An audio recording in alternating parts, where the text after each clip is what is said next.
Magandang umaga, Malacanang Press Corps, and welcome sa ating press briefing ngayong araw, May 14. In today's sectoral meeting, President Ferdinand R. Marcos Jr. approved the e-marketplace procurement system of the Department of Budget and Management. This is in keeping with the modernization and amendments to the Philippine Government Electronic Procurement System, or PhilGEPS. It can be recalled that in August last year, in a meeting on the proposed amendments to the Republic Act 9184, or the Government Procurement Reform Act, President Marcos directed the DBM to study the inclusion of all goods such as vehicles, office supplies, heavy equipment, and more in the e-marketplace. President Marcos also said that government procurement should be as easy and transparent as commercial online shopping. Today, the Procurement Service DBM presented the additional features and implementation status of the Government Procurement's virtual store, which President Marcos approved to be piloted before July of this year. And here to tell us more details about the e-marketplace is DBM Secretary Amena Pangandaman and PS-DBM Executive Director Attorney Dennis Santiago. Good morning. Good morning, Daphne. Go ahead, Sec. Okay, to Malacanang Press Briefer Daphne Osenia Paes, to PSD Executive Director Attorney Dennis Santiago, fellow public servants, friends from our media, ladies and gentlemen, a pleasant morning to everyone. Assalamualaikum warahmatullahi wabarakatuh. We just had a sectoral meeting with no less than President Ferdinand R. Marcos Jr. to discuss about the updates and upgrades on our Philippine Government Electronic Procurement System, or PhilGEPS, and our electronic marketplace, or e-marketplace, earlier. An e-marketplace is a digital platform that facilitates buying and selling activities between multiple buyers and sellers. It serves as a virtual marketplace where transactions and interactions occur electronically. It's similar to Lazada, Amazon, and Shopee. It is a significant component of digital transformation as it leverages the power of the internet and technology to connect businesses, consumers, and suppliers in the digital environment. It is one of the most successful initiatives of the government around the world to deliver services to the public. Thus, we are all excited for the official launch of our e-marketplace by end of July. As you all know, this is all part of our efforts to digitalize the government's procurement system and address concerns on the procurement process, which is the biggest bottleneck or hurdle in the budget utilization of our agencies. The ongoing procurement reforms, including the proposed amendments to the 20-year-old Government Procurement Reform Act, are our way of making our procurement system efficient, transparent, reliable, sustainable, and future-proof. To our media partners, if you have clarifications, we would be happy to answer your questions. And I have here with me Attorney Dennis Santiago, the Executive Director of PS-DBM. Thank you very much.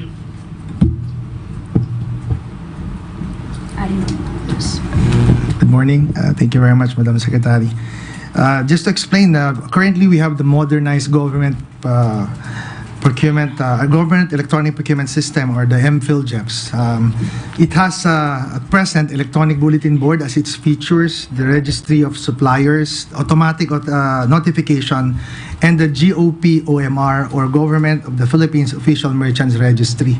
So additional po na feature nitong ating PhilGEPS will be our e-marketplace, the e-reverse auction, advanced data analytics, and system integration. So we're focusing on the e-marketplace that we will launch around the end of July, early August this year, to allow for ease of the procurement, or ease of procurement in government. This is also included in the NGPA, or the New Government Procurement Act, as a proposal.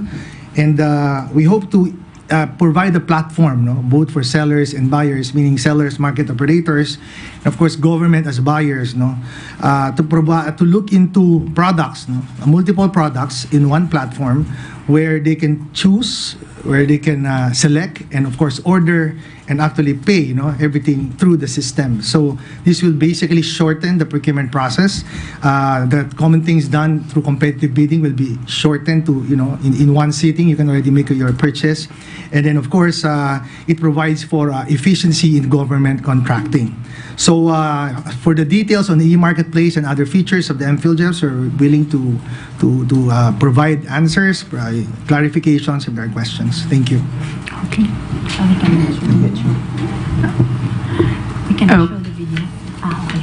Okay, let's open the floor to questions. Maricel Halili, TV5. Magandang umaga po, Secretary. Sir, Secretary and Attorney Dennis, gaano po kalaki yung matitipid sa panahon and oras through this particular platform? Ano ba yung current na average ngayon?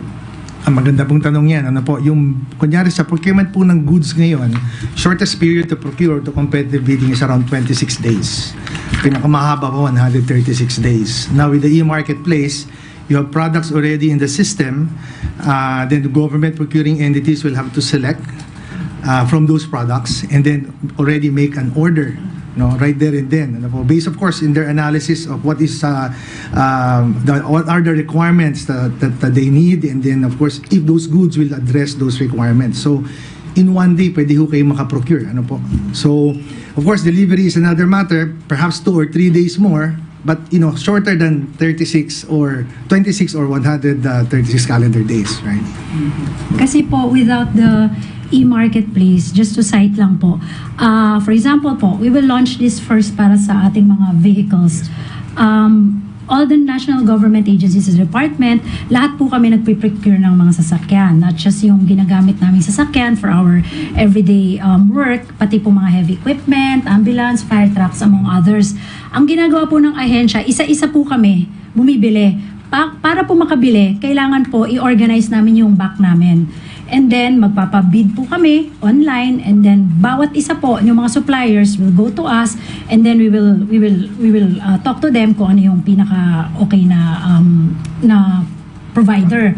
With this one, yung unang process po ng procurement, PS-DBM na po yung gagawa nun. Lahat po ng mga eligible suppliers of a certain product, for example, yung vehicles po, nandoon na po sa ating e-marketplace. Ang gagawin na lang po ng ahensya, i-click na lang po niya based on dun sa kailangan niya. So, sorry, so sino po yung pwedeng makasama sa platform? Meaning yung mga suppliers will be conducted, yung pag-screen ng suppliers will be conducted by PS-DBM, but if you want to be part of the platform, paano po yung magiging procedure? Lahat din po ba ng government agencies will also be part of that? Okay. Yung pong paano ho ang isang supplier, how will they land in the e-marketplace, itong procurement platform? But meron tayong legal technical specifications naman, legal technical and financial eligibility requirements also that they have to comply with. Now, for our pilot, we're looking at pilot procurement will be the motor vehicles. We are looking at our manufacturers and distributors. We are not dealing with dealerships. We're dealing with manufacturers and distributors of motor vehicles, the bigger players, so that they are able to provide the scale, the number of motor vehicles. Of course, we're looking forward to have discounts, because this is both procurement. Though we are not buying them, the goods are consigned to us. And then, of course, tama ho kayo, meron pong legal, technical, and financial parameters that they have to comply with before they can come in. For example, technical parameters, can they deliver on time? Do they have the stock in a certain period of time, like 30 days, 60 days, or 30, 45 days? Last that we did discuss with them, sabi nila, sir, ang delivery, mga 30 to 45 calendar days of motor vehicle. Compared to, ngayon makikita nyo, there is a delay really in the delivery of motor vehicles, sometimes 6 months to 1 year. So, dito sa e-marketplace, paikliin po yan, and then of course we have the commitment from the market operators, these manufacturers and distributors, that they will deliver on time, and that they will deliver the requirement in terms of scale. Okay. Harley Valbuena, DZME. Please pass the mic. Hello, good morning po. Natanong po ni Ate Masa yung sa time na masasave natin. How about po on the expenses naman? Is there a certain amount that the government can save by using the e-marketplace as a platform for our procurement? Maganda pong tanong yan. Kung titingnan niyo ho yung conduct of the procurement process by the Bids and Awards Committee. Ano po. So, mag-start po yan sa posting, and then you have the pre-bid conference where the Bids and Awards Committee members are actually present, entertaining questions from the bidders. They will open bids. This is another stage in the procurement process, bid evaluation, post-qual, until the award of contract. So, marami yung araw, panahon na ginugugol. Of course, kada upo nyo dyan ng Bids and Awards Committee members sa isang procurement procedure, procurement activity, it entails cost. Ano po? So sa e-marketplace po, hindi na kailangan mo po yung Bids and Awards Committee doon, where the procuring entity basically, through perhaps their procurement service or let's say their admin service, will have to go to the e-marketplace to conduct the procurement itself. Ano po? So, makakat, that's why I was saying earlier, yung 26 calendar days mo or 136 calendar days for the procurement of goods, mapapaikli mo talaga siya. See, perhaps longest 1 week, shortest 3 days, no, to be able to procure. So, meron lang po tayong rough estimate ng amount na matitipid natin perhaps in a year in general po sa buong gobyerno kapag po ginamit natin yung e-marketplace? Of course, the number, there might be some play in the number, no? But it's good to look at around maybe 8 to 15% ano po ng matitipid ng gobyerno doon po sa paggamit ng e-marketplace. Doon lamang sa cost na ginugugol ng gobyerno kada procurement activity or kada procurement process. Not even on the price yet. Now, considering the discounts that you will get from bulk procurement or bulk acquisition. Kasama po ito sa study na ginawa po namin dati with the World Bank, among other yung mga procurement reforms na ginagawa po natin ngayon. And according to that study po, if we digitalize our process, including the admin process in our national government, 26 to 29% of the cost will be saved by the national government. Okay. Eden Santos, Net 25. Mike, please. Good morning po. Paano po makatutulong tong platform na ito para maiwasan yung korupsyon sa gobyerno po, especially sa mga kagaya ng mga nangyari before sa procurement po, na talaga namang umabot pa sa investigasyon sa Senado at Kongreso. At saka paano po maiwasan yung overpricing? Thank you. Thank you po sa tanong. Actually, transparency is key. Ano po, openness in the procurement process is very, very important. Ano, di sa e-marketplace po kasi, makikita nyo na ho yung procuring entities na bumibili, makikita nila po yung presyo doon ng bawat produkto. Okay, they also have their in reference to their needs. Ano po, nandun naman po yung technical specifications din ng kanilang kailangan. So, very transparent. Kung ano yung pipiliin nila, of course, it's based on their technical specifications, based on their needs, based on their requirements. So, pipiliin po nila kung ano po yung requirement nila, plus the price that would, that would basically fit, their budget. Hindi ho pwedeng, kunyari, ang presyo doon ay 100 piso, babayaran niya ng 120 kasi very clear po, the payment also is done online. Ano po? So, are we even looking at the use of the government purchase card? Ano po? So, hindi ho yung bayaran nito is outside the system. The payment is within the system so that the system can contain and control the payment mechanism also. Opo. Okay. Alvin Baltazar, Radyo Pilipinas.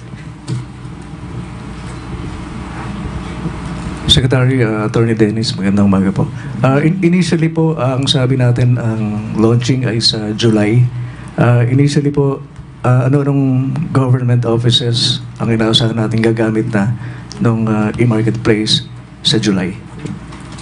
Actually po, lahat ng government agencies na gusto nung bumili ng motor vehicles, pwede hong bumili. At kanina po, I'm looking at the numbers of the agency procurement, agency purchase of motor vehicle. Ang number po is around 8 billion worth for about 2,000 something motor vehicles, no? Marami po yung requirement na ng government agency for quarter 1 pa lamang po, no? So hopefully lahat po ng gustong bumili ng sasakyan ma-serve po namin. Of course, but there's the delivery timeline that are being requested by manufacturers. Sabi nila kailangan ho naman talaga ng timeline kasi hindi ho ma-deliver agad-agad lahat ng mga requirement, that of course we will accede to the capacity of the market as well. Kasama din po dito yung mga local government units natin.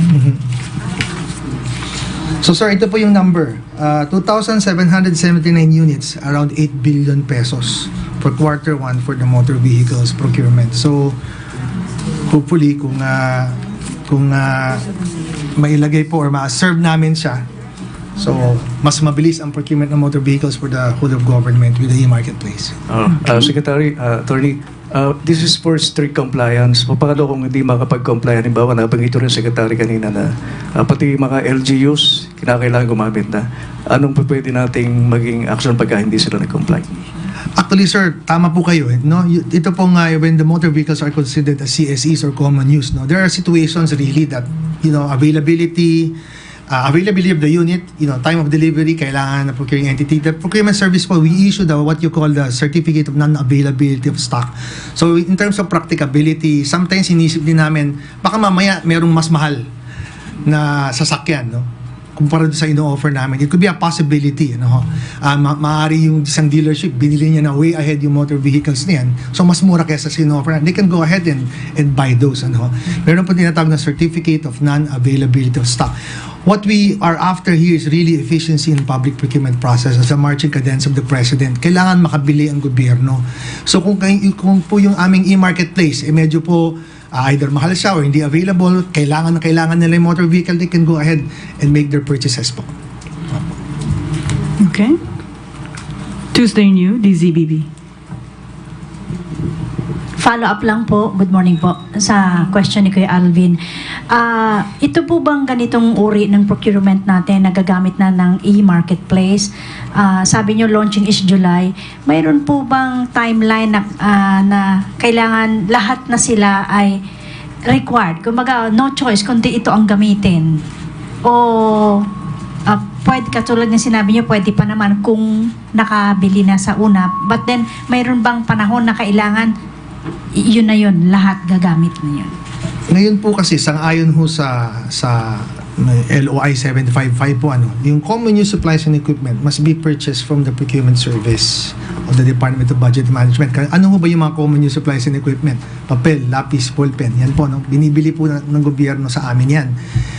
Kung hindi ho available sa amin, of course, they can buy somewhere else. Kaya nga sinasabi na ho namin, we issue what you call the certificate of non-availability of stocks. As to timeline, once we launch it, they need to buy from us. But then if they cannot, for reasons of practicability, distance, cost, we can essentially provide that certificate of non-availability of stock. The reason being that we need them to procure. The system should not halt them to procure. Ganun po yun. So, kahit sa ngayon po, kung wala ho kaming papel, bumibili rin po sila sa labas.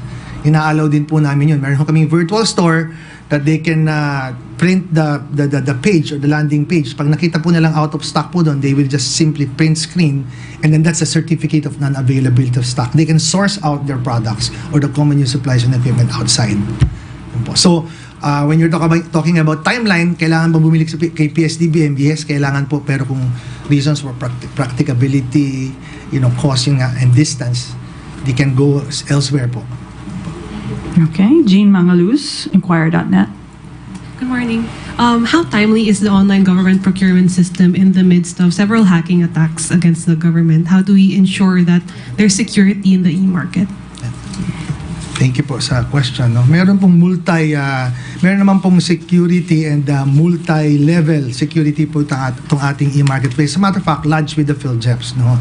Meron po yung tinatawag na API tools. Meron din po ditong yung pong CAPTCHA that before any procuring entity can get into the system, there's that CAPTCHA that they have to, there's that sort of warp words that they have to put in to determine whether they're robots or not. So marami naman hong systems, and multi-level po siya, and then of course alam naman ho natin as we speak now, marami po talagang attempts for hacking, attempts for impairing the integrity of the electronic procurement system, but then nahuhuli naman ho namin pong itong mga ito, and then we're ready to address these cybersecurity issues po. So right now, may hacking attempts ngayon sa procurement? Actually po, that's a fact naman po. Meron po sa lahat po, hindi lang po sa procurement, in all government, even private websites. Okay. Ivan Mayrina, GMA7. as you correctly pointed out, Attorney Santiago, openness and transparency is key dito. No? How open and transparent is this? Will the public have access to this marketplace? Not for anything, but perhaps to call out if there is overpricing going on? And more importantly, will there be a feedback mechanism para ma-call out ito at to bring it out in the open? Thank you very much, sir. Actually ho, that's the key really. And then, kanina nga po na pag-usapan, sinabi rin ho ng Presidente, sabi niya ayaw niya na may limitation sa openness. So sabi niya, let's open it up.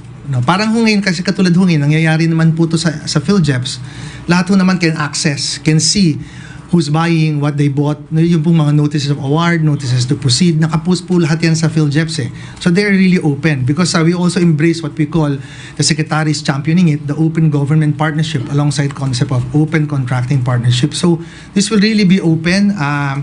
We're looking at what you call yung pong tinatawag ho na machine-readable files. Ano po, kung later on, if they need an in-depth determination of what's in there, we can basically provide that. And then, but of course, essentially, there are data or information already appearing or available in the site that the public or the private sector, market operators can look at to see the transparency characteristic of the system.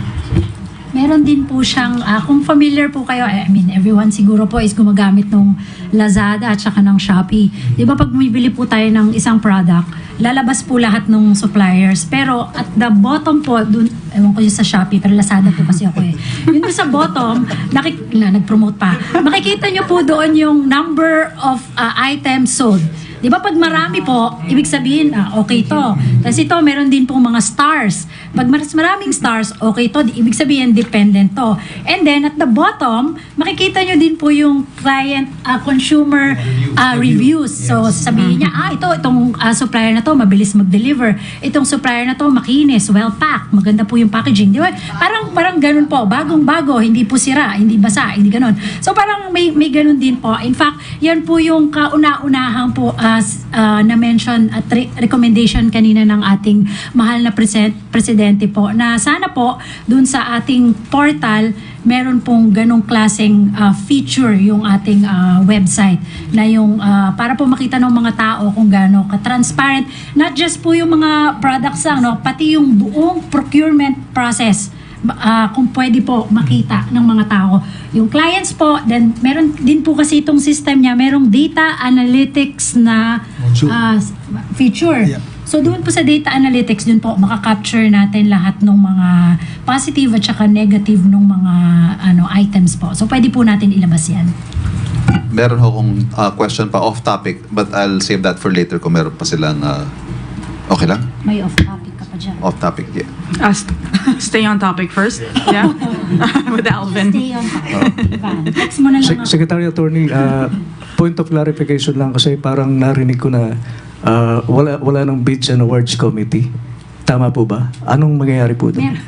Meron naman, sir. Meron po. Kasi there are different modes of procurement naman po under the law, the present law, and of course, in the proposed new Government Procurement Act. Meron pa rin hong Bids and Awards Committee. They will still exist and for competitive bidding purposes and for such other alternative modalities of procurement. Meron pa rin naman po, sir. Hindi lang naman po to ang binibili ng mga departments.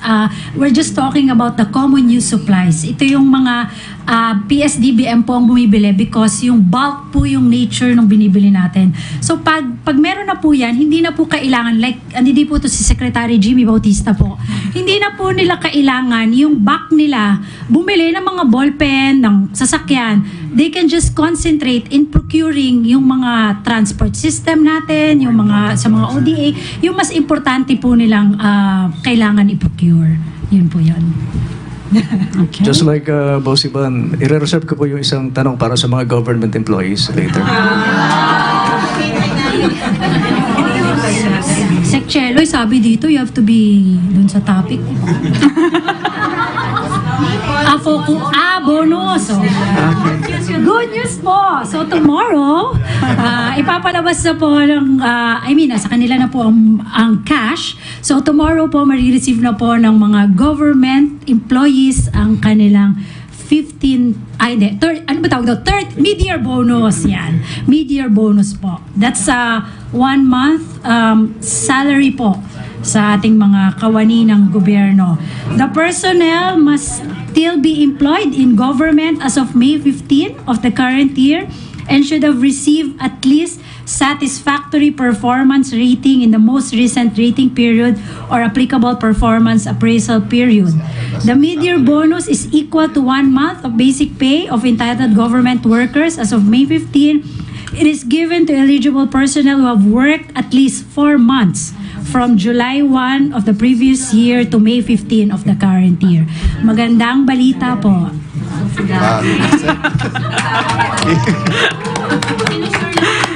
Okay, very good news. Kahit kaka-announce lang po ng bonus, baka may update na rin ho kayo doon sa panawagang wage hike para sa mga empleyado ng gobyerno. We have been very consistent po na na gusto po natin magbigay ng increase ng salary para sa ating government workers. Kung maalala nyo po, we provided 40 million pesos to GCG para po kumuha ng third party to study po kung ano yung amount, anong klaseng increase ang pwede natin ibigay at saka kung gaano po kalaki yung increase na ibibigay natin. So hopefully po, nagbigay na po sila ng midterm report. Hopefully by June, we'll have the final report po. Okay. One last question from Pia Gutierrez, ABS-CBN. Back po dun sa e-marketplace, is this different from yung virtual store launched 5 or 6 years ago? Thank you, ma'am. That's a very good clarification po. At present, the virtual store is already working. Andun po nakalodge yung mga common use supplies and equipment na binibenta namin. So, of course, any electronic system has to be, hiked up or, sabi nga, i-level up. So, eventually, itong virtual store ho, will be transferred to the e-marketplace such that the e-marketplace will now be selling both CSE and non-CSE products. So, eventually po. But right now, we still maintain our virtual store. It's still working. And then po bumibili ang ating government agencies ng common use supplies and equipment. Hanggang kailan po yung transition and how long will this virtual store be online? Ano po ma'am, actually, as to the timeline, wala po tayo. Gusto ho namin kasing patakbuhin muna yung e-marketplace. Kasi pag pinagsama yung system, may mga changes po, no? Doon po sa programming, doon po sa source code and everything. So, we have discussed this already amongst our team, our PhilJobs team. So, hopefully by next year masama ho namin siya para isang sistema na lang po ginagamit namin. Okay. Well, thank you so much. Thank you for all the good news, Secretary Pangandaman. And thank you also, PDM Executive Director, Attorney Dennis Santiago. And we look forward to the implementation of the e-marketplace. Thank you, Malacanang Press Corps. We shall be back shortly after a quick break because we have another press briefing. See you then. Thank you.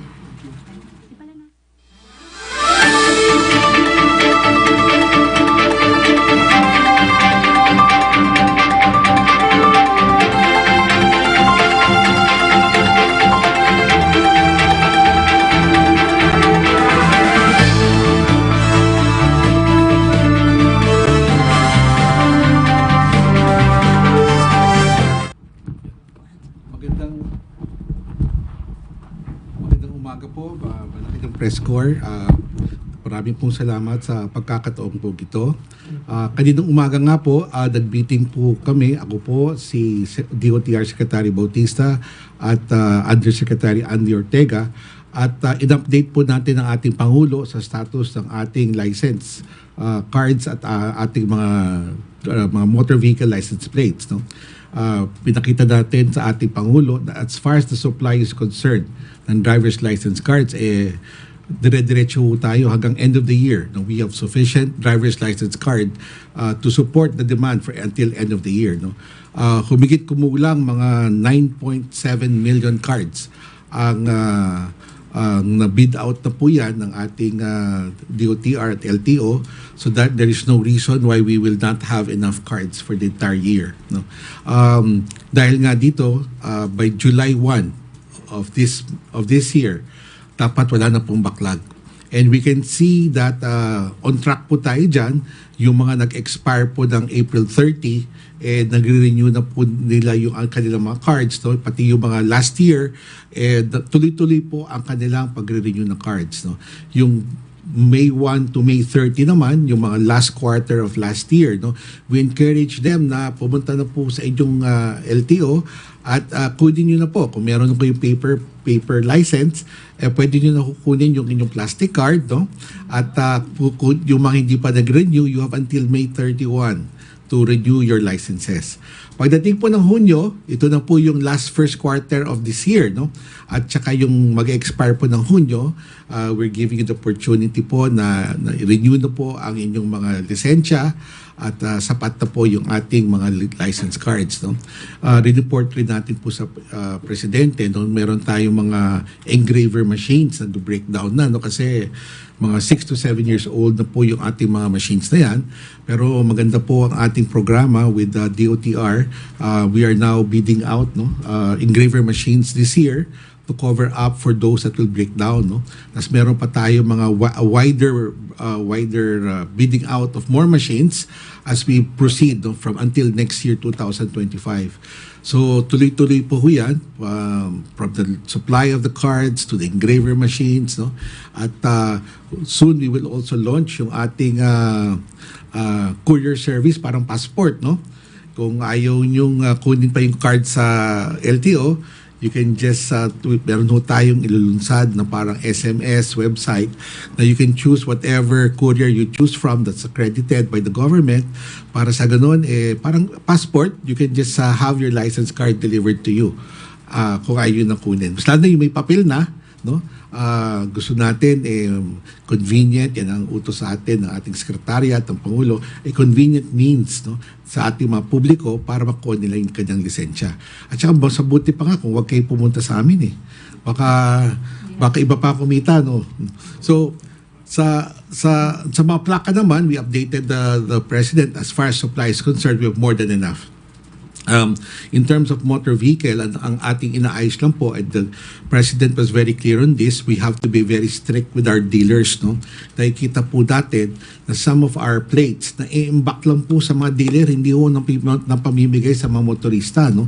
So we agreed, we met with the dealers and we agreed that from the time magbayad po ang isang tao, bumili ng sasakyan, within 11 days, dapat yung plaka, yung ORCR at yung RFID sticker mapa sa kanya na. So there's no reason why this will not happen. And to this effect, today we issued around over 100 show cause orders to dealers, no, to explain bakit hindi nila nabigay yung mga plaka sa ating mga motorista. And we will continue to discipline our ranks, no? Kasama rin yung mga LTO na who will not comply with the 5-day requirement. Ang amin na commitment sa ating mga dealer, pag-submit nyo sa amin ng mga dokumento nyo, within 5 days, kailangan ilabas po namin yung plaka, ORCR at RFID. So yan po ang aming inaayos, so that by July 1, lahat po ng mga motor vehicles po natin na bumili ng kanilang mga plaka, dapat nasa kanya na mga plaka niya. Ang bumili ng mga sasakyan, dapat nasa kanila na yung mga plaka po nila. Especially those who bought their vehicles in 2022, 2023, and 2024, there is no reason, no, na hindi dapat nila makuha yung plaka po nila. And so by end of this year, pati po yung mga replacement plates, no, yung mga dating kulay green na plaka na pinapalitan ng black and white plates, kailangan mapalitan na rin namin yan, no, by the end of this year. That's around 1.5 million plates, no. Kaya ho ng ating planta i-cover yan. So by end of 2024, wala na ho tayong backlog as far as current usage is concerned and as far as replacement plates are concerned for motor vehicles. Ang magkakaproblema lang ho tayo si motorsiklo. Kasi ang motorcycle, ang kahirapan po dyan when the PBBM administration came in, may backlog na po yan ng mga humigit kumulang 11 million. Carry over ho to for the last from 2014 onwards, no. So we're now catching up, doing a catch up on this, no. But we have a program of how to move this forward. By end of 2024, we would have addressed more or less 50% of the backlog. By June 2025, we would have finished the backlog as far as motorcycles are concerned. Ang kagandahan dito, side by side with addressing the backlog, we are addressing the current demand. Para sa ganun, yung mga bumibili po ng motosiklo na sasakyan today, yung 11-day period po natin, kailangan masunod po yun. There is no reason why they will not be able to get their plates on time. To this effect, we launched a hotline number na pwede ho magsumbong sa atin yung ating mga motorista. Kung pagbilang nila lumalampas ng 11 days, wala pa silang plaka or CR, they can Viber us, they can text us para maimbestigahan namin kagad yung dealer o tao namin na hindi naglabas ng plaka on time. And we encourage the public to really report to us para masaayos ko natin mabuti itong ating sistema na paglalabas po ng plaka. Yun lang po naman. Maraming salamat po. Okay. All right. Raquel Bayan, Radyo Pilipinas. Mic on the back, please. Sir, good afternoon po. Doon po sa target natin na July 1 na wala na tayong backlog. Sa ngayon po, ilan na lang po yung hinahabol natin para ma-check? Sa motor vehicle, no? Sa motor vehicle, wala na po tayong backlog na-address na po natin yung backlog for current demand, no? But what we are seeing here is a distribution problem. Kaya we're doing some may konting palugit sa ating mga dealer, no? Na i-adjust na po nila yung mga sistema nila dahil malinaw ang instruksyon ng presidente, no? We have to discipline our ranks, and that includes the dealers. That includes also LTO personnel who are not also doing their work as far as bringing out the plates on time. So dapat lahat kami by July 1 on time na tayo sa paglabas ko ng plaka or CR at RFID sticker within 11 days, no, from the time magbayad po ang ating motorista. And then sir, yung 9.7 million na pre-procure po natin na cards, lahat po ba yun nandito na sa bansa? Wala pa ho lahat. No? The final delivery will be by October of this year, in time for the last quarter push. Pero tamang-tama yan. Yung ating delivery model for April, May, dire-diretso po yan. Wala hong palugid. And we have timed it just in time, no? Para yung demand model naman ho natin, eksakto lang po yan yung supply at demand ho natin. Okay. Eden Santos, Net 25. Yeah. Sir, meron po bang punishment dun sa mga dealers or LTO employees na hindi po magagawa yung kanilang trabaho or mai-release agad yung plaka within 11 days po na binigay ninyo? Opo, ay pwede ko natin pasarado yung dealer na yun, no? Regardless of who dealer that is. No? Kung talagang ayaw niya sumunod at patuloy ang violation on the timeline sa pag-deliver ng plates, papasarado na po natin yan. Dun sa mga tao naman sa LTO, the same thing. No? Ita-terminate po natin yan. That's why sa meeting namin ng mga regional directors kahapon, talagang pinagdiin ho natin yung timeline. No? We have to bring out the plates, the ORCR and the RFID stickers within 5 days from the time mag-file naman ng mga papeles po sa LTO for registration. Okay. Chona Yu, People's Journal. Raquel, the mic, please. Sir, sabi niyo po by July 1, lahat ng mga sasakyan may plaka na. Ang LTO po ba ay magpapatupad ng no plate, no travel? Uhulihin po ba yung mga wala pang plaka? Good question. Pag-isipan natin. Ikaklaro ko muna sa boss ko. No, the truth of the matter is, yung motorsiklo, alam nyo, may backlog pa yan carry over for next year. Ang sinasabi ko, no backlog, ito yung current usage. No? Pero yung replacement plates, may plaka na naman sila yung kulay green. No? So there's no reason for them not to have plate. No? Ang tatanggalin na natin, itong mga temporary plates, mga provisional plates. No? In fact, our law enforcers have been going around town, not only in Metro Manila.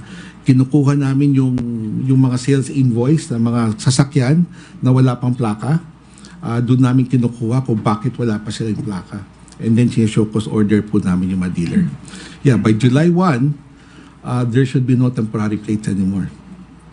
By July 1, kailangan lahat ng four-wheeled motor vehicles and above should have their plates already.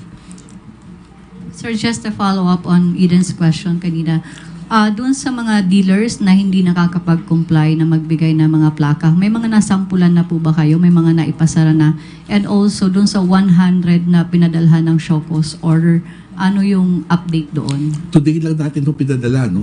What we did is a more proactive approach. Hindi natin hinihintay na mag-complain ang tao sa atin. No? We ask our law enforcers to yung mga walang plaka, pinara nila, kinuha ng picture yung sales invoice at yun ang pinadala natin na show cause order today. So siguro by next week ko yan, no, give them time to answer, then we'll see what happens. Thank you. Alexis Romero, Philippine Star. ASEC, can you just explain why the problem dun sa motorcycle? Bakit umabot ng 11 million yung backlog? Nakita po natin kasi one is a budgetary problem. No? Kung ang hiningi ng gobyerno at that time is, let's say, 1 billion, ang nabibigay lang ng pondo is around 400 million. So there's a gap. No? And that has happened through the years. It's only under this administration na biglang tumalon yung pagbibigay ng Kongreso from an average of 40% for the past years. Biglang tumalon na mga 77%. From what we requested. And that was more than enough to cover this problem right now. It's more of a budgetary problem that we saw. So by 2025, we will get rid of that backlog? Opo, tapos na po tayo, pati motorsiklo. Okay po. Okay. No more questions? Thank you very much. Yeah, Kung pwede ko lang ho ibigay yung aming hotline number, no? Good, yes. Opo, no? Baka makalimutan. It's a 0929-292-0865. Text at message lang po. No need to call. They can send pictures, no? Itong hotline number ho natin to, hindi lang po reklamo para sa plaka at lisensya. Yung mga problema ho sa daan, kung meron ho sila nakitang gumagamit ng wangwang, pinagbabawal ho ng presidente po yan, picturean lang ho nila, o video nila at padala ho sa atin yung mga road rage incident or mga accidents that they saw, no, na sa daan, picturean ho nila, tapos action lang ho natin kaagad. So ito lalabas natin. 24/7 po to.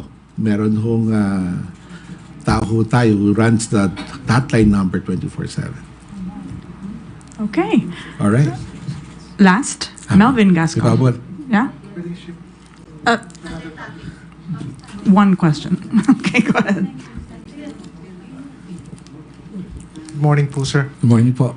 Just to get an update po sana, ano na po bang malinaw na government policy sa registration ng e-bikes and e-trikes? Oh, okay. As a general rule po, pag hindi ho ginamit sa pampublikong kalye ang e-bikes and e-trikes, hindi ho kailangan i-rehistro ho po sa LTO. Pero the moment na gamitin po nila, gusto nila gamitin sa mga public roads po natin, Marcos Highway, kahit saan po, sa public roads po yan, kailangan po nila i-rehistro. And the drivers should also be... And the drivers must secure a license. Should possess a license. Opo. Okay. Well, thank you very much. On that note, we will end this press briefing. Thank you po. LTO Chief Assistant Secretary Vigor Mendoza. And thank you also for the presence of our secretaries of PCO, Secretary Garafil, and Secretary of Transportation, Jimmy Bautista. Maraming salamat, Malacanang Press Corps. Have a good afternoon. Thank you. Thank you. Oo nga.